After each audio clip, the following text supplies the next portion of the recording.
Fort Jackson, South Carolina, Fort Campbell, Kentucky, and the Private PA Battalion, Erie, Pennsylvania. His key leadership positions held have been infantry team leader, infantry squad leader, weapons squad leader, reconnaissance platoon sergeant, rifle company first sergeant, heavy weapons company first sergeant, HAC first sergeant, assistant operations NCO, and senior military instructor. His service includes 1 deployment to Sinai, Egypt, 1 deployment in support of combat operations in Iraq, and 4 deployments in support of combat operations in Afghanistan.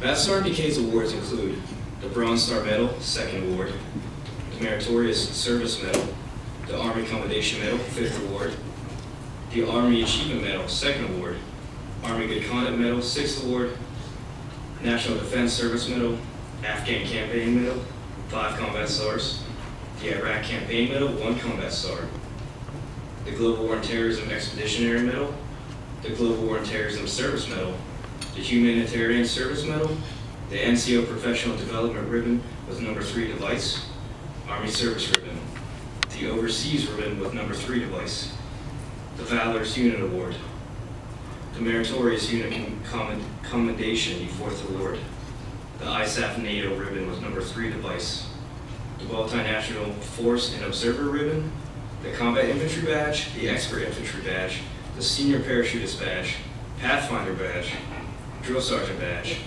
Air Assault Badge, and German Armed Forces Proficiency Badge.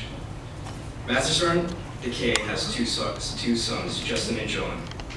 Ladies and gentlemen, a round of applause while Master Sergeant Jason Dekaye makes his way to the podium.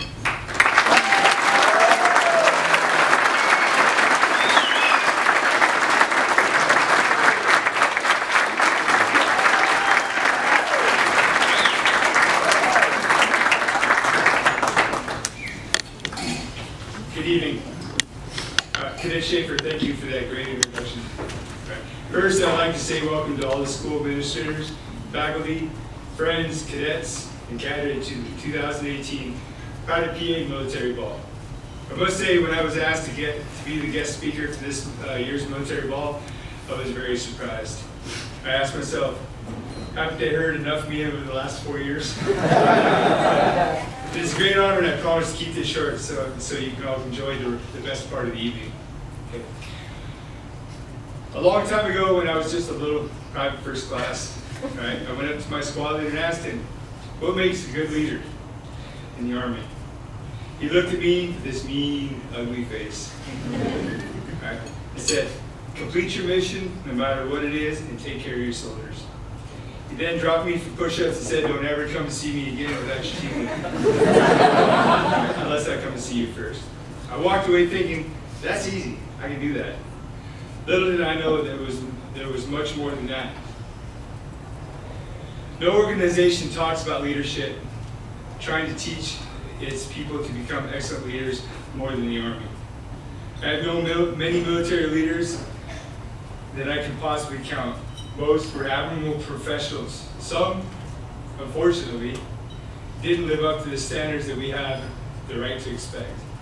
However, there were quite a few who were truly amazing. These are the leaders who passed what I call the KID test. And MS4s, most of y'all know what I'm talking about. Okay. If your child has to go to war, you feel a lot better knowing that these are the people in charge. So tonight I'm going to leave you with 18 things that I feel that great leaders always do. And there will be a test on this after we're done. Right? So first, you need to identify the objectives. All right, rule number 1 in leadership is to have a worthy goal. Nothing is more disheartening than doing the hard, dirty, and dangerous work in support of unclear objectives that nobody can articulate. The military leaders don't always get to choose their missions, but they should advocate for missions that are worth their soldiers' efforts and risks, and then accomplish that mission. 2, gather intelligence. Captain McGraw definitely knows about this. Most units have a person or a unit in charge of collecting intelligence.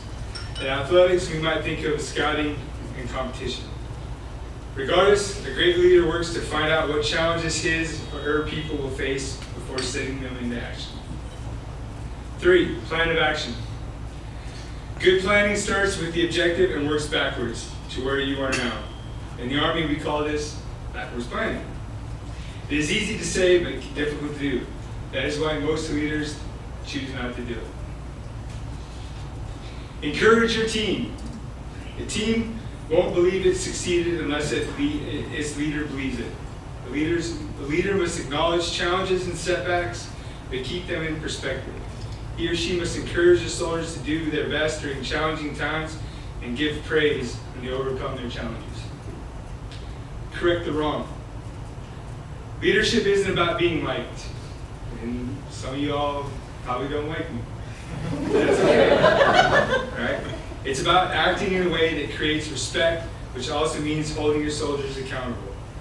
When a soldier or organization falls short, it's up to you as a great leader to correct it. Doing so in a constructive manner sends a message that you care about both the mission and your soldiers. Build esprit de corps. You want your soldiers to feel that they are part of a team. As a leader, you're responsible for making this happen.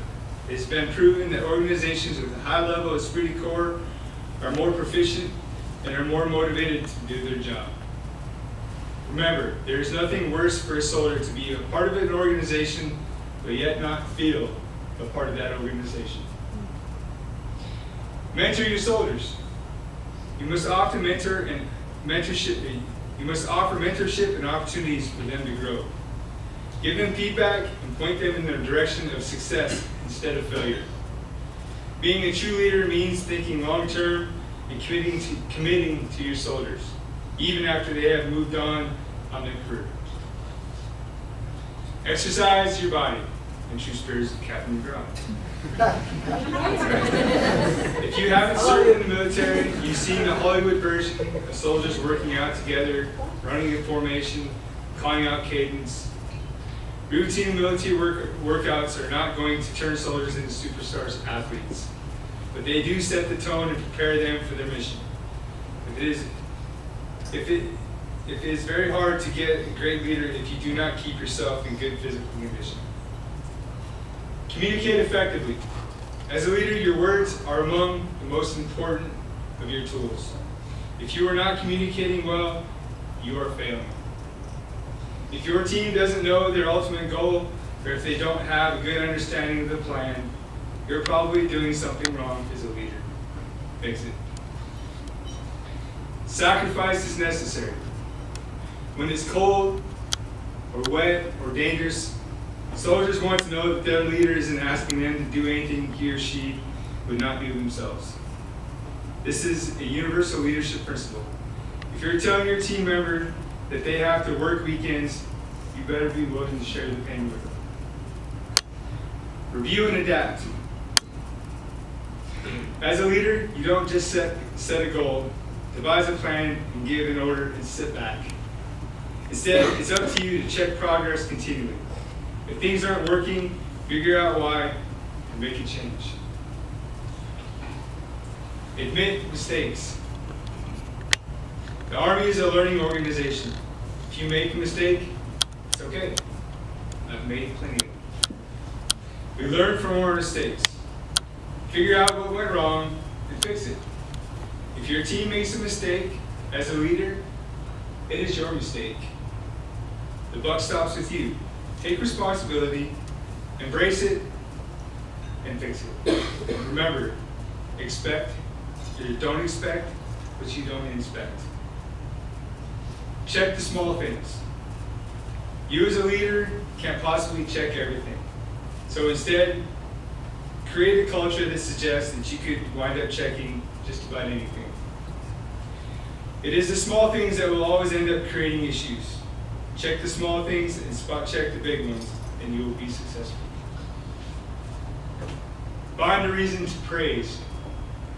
It is remarkable how just a few words from someone you respect can inspire you to work harder and achieve more. Great leaders know this, so they are always on the lookout for opportunities to offer words of praise and encouragement. If you show your soldiers that you care about what they are doing, they will be more eager to continue to improve and do great things. Thank and appreciate. Thanking people is different from simply offering encouragement. It means pointing out the connection between their individual efforts and how it affects the ultimate objective. It's basic human need to want to do good work that means something. Show people that you see their work and value it. Believe in the job. Smart leaders know that external rewards are rare and often unsatisfactory.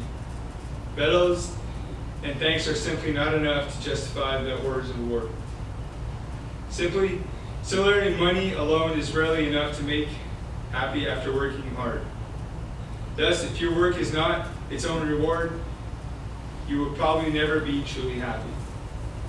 Ask yourself often whether you truly believe what you are doing. If the answer is no, find a way to change it or move on to a different profession. Leap out of bed. If you don't leap out of bed each morning eager to work, to lead your soldiers, then they probably deserve to have a better leader than you. And last, take care of your family. As a leader, you will work countless hours, sacrifice sleep, and be gone more than any other job that you probably had. These sacrifices are sometimes necessary for accomplishing the mission. Every leader and soldier makes sacrifices, but the family makes the biggest sacrifice of them all. They are left dealing with everything when we are gone. Take the time to be with them when you can. Don't take the time for granted. Be sure to let them know how much you appreciate them. And remember, your family will always be there when the Army is gone. Closing, I had the distinct honor of watching you grow into young men and women. You have truly set the example for the rest of the cadets within this brigade. You have listened to me over the last 4 years harp on standards and discipline. Some have even had up close and personal experiences regarding the same. The cadre and I have set high standards for you in hopes that you will become the best leaders you can. You will soon be leading the sons and daughters of the American people. Please, don't take this challenge lightly. It is a great responsibility that I know you will succeed at. As I move on, I want you to know that I have learned many things from you, and I can only hope that you have learned as much from me. It has been a great honor to be your mentor. I can truly say I will never forget my time here at Cadet PA. Please have a good night and be safe.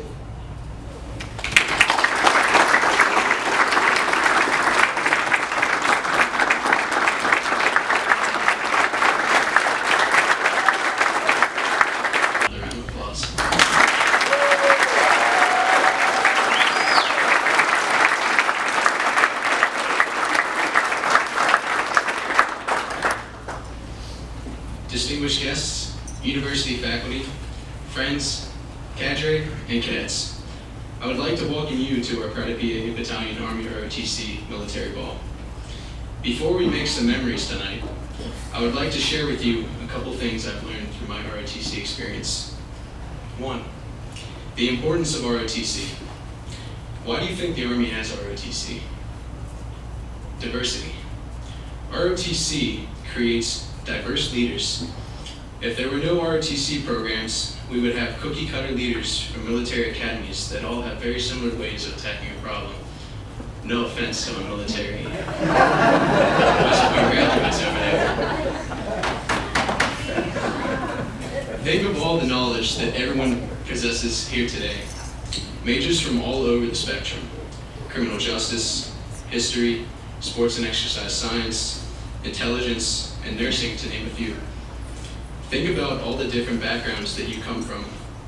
All of you have had to struggle through adversity, and that also plays a role. If you attack a problem with all this diversity, you will be successful. Diverse leaders allow us to analyze a problem or an idea from many different perspectives. Diverse leadership teams have a larger pool of experience and unique points of view to draw from, which help with finding solutions to problems and generating new ideas. ROTC creates diverse leaders. You are those diverse leaders. I am from the heart of Pittsburgh. I am used to a certain way of talking, judging people, how I like my entertainment, what I find funny, what sports teams I assess over. The Steelers. Go Bears. All these things make me who I am. Freshman year, I joined ROTC and soon learned that everyone is not like me. In order to work cohesively with those around me, I had to be aware of those different people's perspectives, cultures, and different upbringings. I did this through conversation and the obvious conflict. Number 2, communication.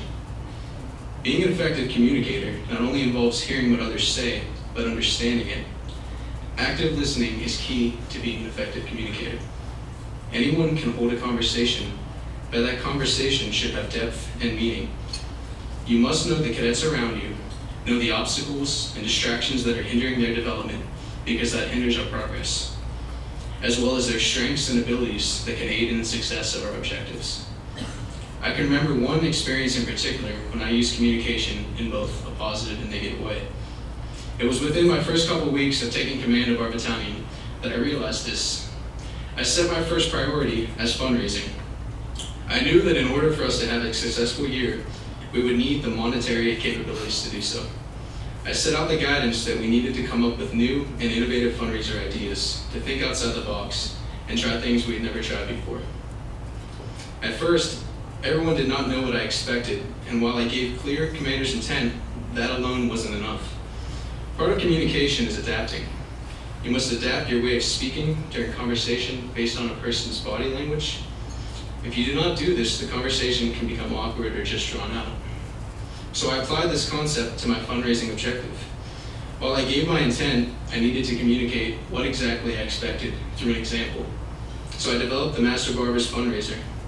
It was new, innovative, and something we had never done before. After giving this example, the fundraiser ideas started coming in, like crazy. This is because I learned to communicate more effectively and adapted. Sometimes, something as simple as giving a template of what you expect can allow you to lead from the front. Number 3, being a hands-on leader. It is important to be a hands-on leader, working alongside your fellow cadets and never asking them to do something you wouldn't do yourself. Often, as a leader, it is easy to be hands-off and sometimes lack the command presence, especially as you progress through ROTC. It also becomes easier to be more distant because you gain more and more leadership responsibility, especially if you're good at what you do. It becomes more difficult to be involved in every aspect of the plan, even though you might oversee the plan. I believe the leader should be aware of how to balance an intentional, personal presence while analyzing how all the puzzle pieces come together. And that's the big picture. One of the ways I've seen this practice is through the leadership of a bishop. The bishop needs to know his flock in order to properly serve the needs of the diocese. One way he does this is by utilizing his priests. He meets with priests and gains knowledge about his flock through those priests. As leaders, it is impossible to know everything that is happening with your flock. But you must use your priests or subordinate leaders as a conduit to gain insight on the status of your cadets. So, as we continue our night, let's continue to celebrate this year, all of our achievements, the great work this battalion has done, and for our seniors and departing cadre, reflecting on our years together. I have found it a privilege to lead and serve our battalion. We are diverse, coming from different backgrounds and going to different places. Our common narrative will be the values, memories, experiences that we've shared together. From those shitty 12-mile road marches, FTXs that were full of rain that we didn't know how to rainproof our equipment. But for me, the most important thread in our experience had to have been the trust we had for one another. This year, we trusted each other's effort, devotion, intensity, and last but not least, we trusted the process would make us confident, intelligent, dedicated leaders. The great author, Kevin Hall, said this: "Your gifts are not about you. Leadership is not about you, and your purpose is not about you. A life of significance is about serving those who need your gifts your leadership, and your purpose. Thank you for a great year. Let's have some fun. Train to lead. Cool.